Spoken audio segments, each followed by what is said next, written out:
যারা বলে এই মানুষটা, হ্যাঁ এই মানুষটা অভিনয় জানে না, তাদের জন্য এক বালতি সমবেদনা। হ্যালো ফ্রেন্ড, নতুন একটা ভিডিওতে সবাইকে স্বাগতম। আমি মাইজ। এখন কথা বলবো বাংলার যে সবচেয়ে বড় ফেস্টিভ্যাল দুর্গাপুজো। এই দুর্গাপুজোতে সিনেমা আসছে বাংলার সবচেয়ে বড় সুপারস্টার, হ্যাঁ ভাই ঠিকই বলছি, বাংলার সবচেয়ে বড় সুপারস্টার অভিনীত সৃজিত মুখার্জি পরিচালিত, সাথে রয়েছে রুক্মিণী, স্বস্তিকা এবং নতুন নবীন ও প্রবীণ অনেক অভিনেতা। কথা বলছি টেক্কা নিয়ে। আজকে এসে গেছে কিন্তু টেক্কার ট্রেলার। এটা কিন্তু গতকালকেই দেবদা কিন্তু অলরেডি জানিয়ে দিয়েছিল ফেসবুকের মাধ্যমে, ইনস্টাগ্রামের মাধ্যমে, যে আজকেই কিন্তু ট্রেলার আসছে, আজকের কথা বলেছিল। তো আজকে ঠিক সময় কিন্তু ট্রেলার এসে গেছে। তো এই ট্রেলার কেমন লাগলো এই নিয়ে দু একটা কথা বলবো। তো ভিডিওটা স্কিপ না করে একটু ধৈর্য ধরে শেষ অবধি দেখার চেষ্টা করো, এবং চ্যানেলে যদি নতুন হয়ে থাকো তো অবশ্যই চ্যানেলটি টুক করে সাবস্ক্রাইব করে দিও। চ্যানেলে সাবস্ক্রাইব করলে পরে আমি অনেক মোটিভেট হই আরও একটু ভালো ভিডিও করার জন্য। তো কেমন লাগলো টেক্কার টিচার, কেমন লাগলো এই কথাটা মানে বলাই মানে নিছুক, মানে বলাই ঠিক হবে না। যে মানে প্রবলেম বলবো, এই প্রবলেম মানে বলাটা আমি মনে করছি কোনো রিভিউয়ারদের ঠিক হবে না, যেহেতু একটা এত বড় মানে প্রথম বাংলাতে থ্রিলার সিনেমা দেবদার মাধ্যমে সৃজিত মুখার্জি পরিচালিত। তো এই সিনেমাটা যে মেন ফোকাস সেটা হচ্ছে কিন্তু টিজারে যেটা দেখতে পেয়েছিলাম সেটা হচ্ছে কিন্তু দেব, এই দেব একটা বাচ্চা মেয়েকে কিন্তু কিডন্যাপ করছে, একটা বিল্ডিংয়ের মধ্যে থাকছে, হোস্টেজ সিনেমার মতো হোস্টেজ করে রাখছে। তো এবং এই দেবের কাছ থেকে বাচ্চা মেয়েটাকে ফেরানোর জন্য অনেক বড় বড় কিন্তু লোক আসছে, দেখতে পাচ্ছি কমান্ডোজ আসছে। এই কমান্ডোজগুলো বলে দিই, এগুলো কিন্তু রিয়াল কমান্ডোজ, এগুলো কোনো সিনেমা শুটিংয়ের কমান্ডোজ না, এগুলো একেবারে ইন্ডিয়ান যে কমান্ডোজ আছে সে কমান্ডোজকে নিয়েই কিন্তু তাদেরকে নিয়ে শুটিং করা হয়েছে। মূল কথায় ফেরা যাক।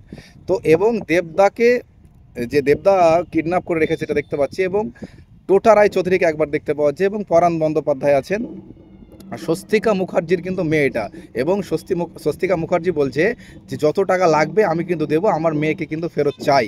তো এবার দেবকে কিন্তু জিজ্ঞাসা করা হচ্ছে তুমি কেন এই সবগুলো করছো। তো দেবদা একটা কথাই বলে দিচ্ছে সাপ, যে সিনেমাটা এই সিনেমার মেন ফোকাস, এবং বাংলা মানে বাংলা পুরো পশ্চিম বাংলা জুড়ে যে জিনিসটা বর্তমানে সব থেকে বেশি মানে আলোচনায় আছে সেটা হচ্ছে চাকরির দুর্নীতি। তো এই চাকরি কিন্তু দেবদার চলে গেছে, তো চাকরিটা ফেরত চাই। তো এই চাকরিটা কতদিনের, ওই মাসখানেক বা মাসখানেক থেকে একটু বেশি।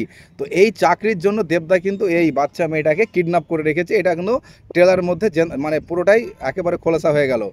এবং এই দেবদা যে মেয়েটাকে কিডন্যাপ করে রেখেছে সেটা স্বস্তিকার মেয়ে বললাম, এবং স্বস্তিকা এক সময় দেখতে পাওয়া যাচ্ছে যে দেবদার কিন্তু একটা ছেলে রয়েছে, দেবদার ছেলেকে কিন্তু অলরেডি কিডন্যাপ করে নেয়। যে দেখতে পাচ্ছে ছবিটা, দেবদার ছেলেকে কিন্তু কিডন্যাপ করে নেয়, যে আমার মেয়ের সাথে যদি কিছু ঘটে তো একে কিন্তু ব্যাস উড়িয়ে দেবো, শেষ করে দেবো। তো সব মিলিয়ে যে গল্পটা দেখলাম এটা থ্রিলার, কিন্তু থ্রিলার যে থাকবে সাসপেন্স কিন্তু অনেকটাই কিন্তু রিভিল হয়ে গেল ট্রেলারের মধ্যে। এটা আমি মনে করছি, যেহেতু দেবদা কেন করছে কিসের জন্য করছে এটা জানি, চাকরির জন্য, কিন্তু কে রয়েছে এবং দেবদার যে একটা ছেলে রয়েছে সিনেমাতে, এই ঘটনা যদি মানে সিনেমা হলে গিয়ে ব্যাপারটা দেখতে পাওয়া যেত বা জানতে পারা যেত, সেটা কিন্তু আরেকটু কিন্তু মানে মানুষের চাহিদা থাকতো, এবং হলে গিয়ে একটা কিন্তু বিশাল একটা সারপ্রাইজ হয়ে যেত যে দেবদার ছেলে আছে, দেবদার ছেলেকেও কিডন্যাপ করছে। কিন্তু এই জিনিসটা কিন্তু আর থাকলো না, যেহেতু রিভিল করে দিল এই জিনিসটা থাকতো তাহলে আমি মনে করছি অনেক ভালো হতো, যে সিনেমা হলে গিয়ে দেখতো দেবদার ছেলে আছে এবং দেবদার ছেলেকেও স্বস্তিকা কিডন্যাপ করে রাখছে, এবং বলছে যে আমার মেয়েকে ফেরত দিয়ে ছেড়ে দিতে হবে, এবং যদি কিছু করে কোনো ঘটনা ঘটিয়ে দেয় কিন্তু আমি একে ছাড়বো না।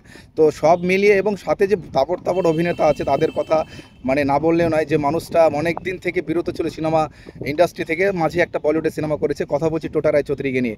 তো টোটা রায়চৌধুরীর একটা মূল একটা ভূমিকা রয়েছে সিনেমাতে, এবং হয়তো টোটা রায়চৌধুরী পুরো মানে গেমটাকে হয়তো ঘোরাচ্ছে, পুরো গেমটাকে খেলাচ্ছে হয়তো টোটা রায়চৌধুরী। এটা জাস্ট একটুখানি তার ডায়লগ হয়তো সেভাবে নাই, মানে নাই বললেই চলে, তাকে জাস্ট এক ঝলক দেখা গেছে।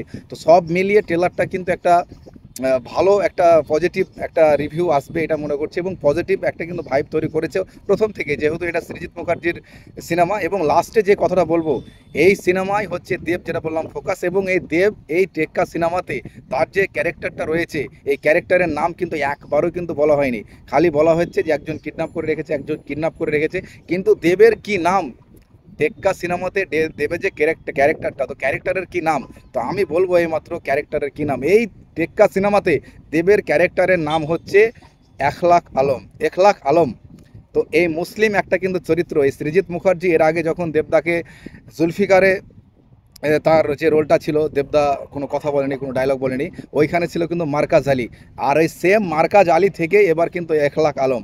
তো জুলফিকার যেভাবে কিন্তু তার যে ক্যারেক্টারটি ছিল মুসলিম ক্যারেক্টার, আবার কিন্তু সৃজিত মুখার্জি কিন্তু টেক্কার মাধ্যমে তার ক্যারেক্টারটাকে কিন্তু একটা মুসলিম নাম দিয়েছে। এটা কিন্তু ট্রেলারের মধ্যে বা টিজারের মধ্যে কোনো জায়গায় কিন্তু এটা প্রকাশ করা হয়নি, এটা কিন্তু আমি ভিডিওর মধ্যে বলে দিলাম।